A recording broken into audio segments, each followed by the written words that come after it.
পথ নিরাপত্তা নিয়ে সমাজকে সচেতন করতে অভিনব উদ্যোগ হাওড়া গ্রামীণ জেলা পুলিশের। তাদের ব্যবস্থাপনায় শনিবার অনুষ্ঠিত হলো সেফ ড্রাইভ সেভ লাইফ নামক অঙ্কন প্রতিযোগিতা। জেলা জুড়ে মোট 6টি সেন্টারের আয়োজন করা হয়েছিল এই প্রতিযোগিতায় অংশ নেয় প্রথম থেকে দশম শ্রেণীর পড়ুয়ারা। সব মিলিয়ে মোট 5,000-এরও বেশি প্রতিযোগী অংশগ্রহণ করে সেফ ড্রাইভ সেভ লাইফ শীর্ষক এই অনুষ্ঠানে।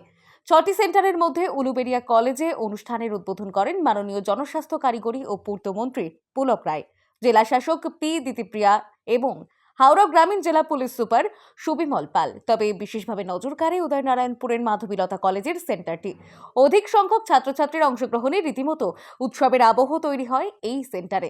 অনুষ্ঠানে উপস্থিত ছিলেন উদয়নারায়ণপুর থানার ভারপ্রাপ্ত আধিকারিক সৌমেন গঙ্গোপাধ্যায়, পেরো থানার ভারপ্রাপ্ত আধিকারিক সপ্তর্ষি রফি, উদয়নারায়ণপুর পঞ্চায়েত সমিতির সভাপতি কল্যাণ গায়েন ও সহ সভাপতি লক্ষ্মীকান্ত দাস।